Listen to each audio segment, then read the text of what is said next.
What is up, guys? Welcome to a new video, and today we're here to go ahead and talk about The Crew 2 because it's been a while since I've last talked about that game. Also, the boiler's broken in my house right now. That's why I'm wearing the balaclava. Tell me how much of a thug I look like. I'll fucking kill you. Anyway, we're going to go ahead and talk about The Crew 2 today. It's been a while since I've talked about it. A lot of things have changed about that game, and I don't think that the upcoming update, King of Mayhem, is going to be enough to save that game, because that game is going to need a lot of saving. So we're going to go ahead and talk about that in today's video. I've got a bunch of points that I've written that I'm going to go through one by one, and we're going to talk about what The Crew 2 actually needs at this point, because it's no longer just PvP. So as we all know, Forza Horizon, at least for me, has been my go-to racing game pretty much since it came out. With Horizon, you know, there's been a long, stream of meaningful updates, whether that's every week, whether it's the monthly things they're doing, where they're adding big features every month. It doesn't really matter. The point is, Horizon is getting very frequent updates, and not only are the updates frequent, they're meaningful. You're going to see a lot of comparisons to Horizon in this video, because I think Horizon's honestly doing so many things right. We come back to The Crew 2, and really, it's not getting any meaningful updates. Every 3 months, we're going to get a new discipline, which I don't think most people want. I know I definitely don't want it. At the moment, with the amount of problems there are with the current disciplines, I don't want to see more disciplines be added. I want to see the current ones, get brushened up and, kind of polished up in that way. But it's 3 months, we get a few new races, a bunch of hot fixes, a new discipline, and that's it. At least that's all it was for Gator Rush. That's not enough for me. As someone who was a big advocate of this game before it launched, I thought that there was going to be plenty of content between all these different disciplines. But realistically, there's not. And it's one of those things, before launch, they said if you don't want to do certain, disciplines, you don't have to. I'm kind of seeing that as a bit more of a lie, and a bit more of a PR kind of move to kind of entice people into buying the game. I don't think that's necessarily true. For me, as someone who has no interest in hovercrafts, the last update was completely pointless. And they did say that you don't have to play disciplines you don't want to, but I do feel like that was kind of a lie in that way. Forzathon and Seasons are a great example of how, they should have done a good stream of content. Forzathon is obviously, it's like hourly, weekly, monthly. The Forzathon shop is obviously, I think it's monthly or every 15 days or something across those lines. And then obviously the seasons change, the whole map changes, how the cars feel in the seasons changes. Forza is doing all of that right. As you go over to The Crew, every hour there's not anything new to do. Everything, like weekly, there's nothing new to do. You have to wait 3 months to actually do something in that game, with no incentive anyway, because there's no player versus player mode in the game. You can probably see where I'm going with this. Let's go ahead and talk about the next update, King of Mayhem, which is coming out next month.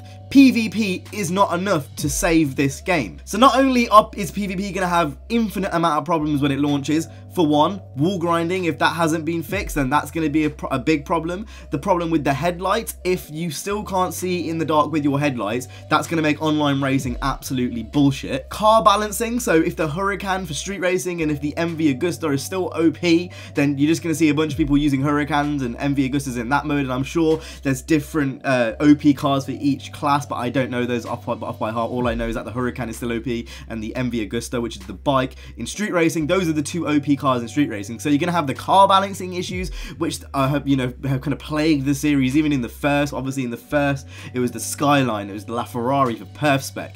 You're going to have to deal with all those issues on top of everything you're already going to have to do. How are they going to deal with the segmented and low player counts? There are low player counts. I haven't got the stats to hand, but I know on Steam, I remember watching CJ's video, they had like 300 people playing the game through Steam. That's like awful. How are you going to segment the player base? So let's say that you're going to stick to your word and you don't have to necessarily use certain disciplines you don't want to use, and they have a street racing HQ and they have a pro racing HQ, etc, etc. How are you going to split the player base into that? Because then, furthermore, you're going to have to split each discipline. So each discipline has its own PvP lobby. Then each discipline within that is going to have casual and ranked, because you can't have both in the same thing. So you might have casual, ranked, and party modes. You're splitting up the player base into so many different ways. How on earth is that going to work if you've only got 300 people playing on Steam? I have no clue how the lobbies are going to work, especially if on top of that they add crew v crew. The only way I can think about that working is if you force people to use certain things they don't want to use. So if I'm forced to use a powerboat, that's going to make me not want to play because my power boats aren't upgraded. In fact, the only cars I have upgraded are the street racing cars, the jet sprint cars, rallycross, drift, and maybe like one more that I'm missing, maybe pro racing touring cars. It's very, very split up. You can see like they're quite, I didn't want to do, you know, like the pro boats. It doesn't really interest me. So how is someone like me going to go ahead and do pro racing? You know, how am I going to go into a pro racing hopper if I only want to play touring cars? It just makes no sense if you can see where I'm going with this. On top of that, the cars which I do have upgraded, they're not upgraded with gold parts because I did this before the last update. So when I go back in, am I going to be at a real disadvantage because of the perks that people are going to have on their cars? If I go into a drift event, am I going to have like a 50 times less multiplier than the guy who is in a better car because he spent more time? I find that to be particularly unfair just because I haven't spent enough time messing around with the RNG loot system in the game that I don't have an even playing field. I don't think that's fair. How is all that going to work? It's all stuff that we have no clue to. We haven't seen anything about the PvP, and they're all worries that I still have. 6 months is way too long to go without endgame. So we've got PvP that's come now, but if PvP has the issues which I've just stated, it's not going to be enough for me to carry on going into PvP because I'm just going to get frustrated. This is where the kind of title of the video comes into play. I don't think PvP is going to be enough. Where's the route curator from the last game? Where's faction missions? We've been begging for faction missions. Why is there not some type of system like Forza has where there's hourly, weekly and monthly events? In fact, I'm going to go one step further. Why is there no system like that from the Crew 1? The Crew 1 had hourly, weekly and monthly events. Why is there nothing like that? If you had a route creator, you could add, you know, user created routes into the game like Forza is doing, but for some reason that didn't make its way across from the last game. You can see where I'm going with this. You can see that the biggest scale of this, it's not just a PvP problem anymore. If they added this 3 months ago, then that might have kept us going. But now, almost, what, 6 months on, that isn't going to be the only saving grace. There needs to be more things to entice people to coming in, because not only do you need to play a lot of this game to stay good, but you also need to, you know, sink a lot more time in this game to, you know, reap the rewards that it's going to give you. On top of that, 2 cars every month when Forza is doing 2 a week. Again, not enough. Usually, you know, it's one of them things. When you've got so many disciplines, it segments the player base even more, because if you only add 1 car and 1 plane, I'm not interested in planes. I'm only interested in the cars. So it makes one of the cars or one of the vehicles you're adding completely pointless. Not to mention everything that they've added so far was showed before launch. So the RS3 was showed months ago, the FXXK was showed in pre-launch footage, etc. etc. On top of this, King of Mayhem is looking to add another discipline into the game. I think, and I might be wrong on this, but I think it's going to be like a demolition derby. Again, I remember watching CJ's video about this. There's no crash physics, so how's that going to work? I have no clue why they would add another discipline when there's so many problems with all the other disciplines in the game. It's okay to go back on your word and freshen up the game and make sure it's polished and fix certain things which are fixed. I have no problem with that as long as everything, you know, internally, and if everything in the game gets better. And it kind of leads to this question, really.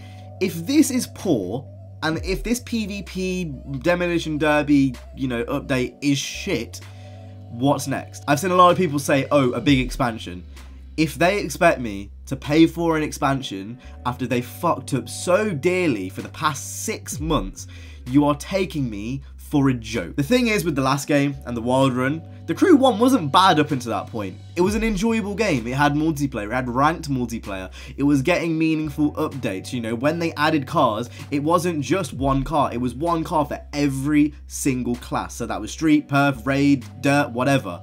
It wasn't like a lifeless game. The Crew 2 is a lifeless game. With the Crew 1, when the Wild Run came out, it was like, you know what, I can put my money behind this because, you know what, you know, past the problems, I really enjoyed that game. I put a lot of time into that game, so it made sense for me to pour money into it. With the Crew 2, why the fuck would I ever put money into a game which I don't feel like I've even got £60 worth from? Like, it makes no sense. If the solution to all this is Wild Run 2.0, you're taking me for a fucking joke. I'll go play the Crew one, because to be quite frank, I just find that insulting as a consumer. This game feels unfinished, and everything I said before launch, that little worry I had before launch about PvP is now a huge worry, and I just don't get it. It's an unfinished game which is on life support right now, and I just don't understand what on earth is going on behind the scenes at Ivory Tower, because this isn't what we wanted before launch. In fact, it's one of those things, if they literally added the summit from the Crew 1 over into this game and just did that by itself, that would have been enough to keep this game alive. If they gave us, you know, PvP modes in the summit, if they gave us, you know, a ranking system, if they gave us all that, like, that would have been enough. But they've made a game around the summit, then haven't actually put any Summit-esque features. It's literally just the story. So it's like, it's just so confusing. It's weird. They said they were going to keep us entertained. For me, I've not been entertained. The game hasn't been played, or it hasn't been installed on my computer for over a month. I don't understand what's going on. All I know is I want this game to get better, and I don't want it to stay in the situation it's currently in, because this isn't fun. That's my opinion on the next update so far before launch. Obviously, before playing it, before seeing anything from it, I am going to play it, you know, contrary to what I've said. I'm still going to give it a go because I paid for the game now and it is a free update, so I might as well give it a go. But I do think this game needs a lot more to save, you know, where it's going. Let me know what you think down in the comment section down below. I'm going to link a few videos down in the description as well, so you can go ahead and watch those if you want to watch some more of the Crew 2 content from other content creators as well. That's been it from me today. I hope you guys enjoyed. If you did, make sure to go ahead and hit the like, subscribe. I'll see you guys in the next one. You guys have been awesome. Stay safe and peace.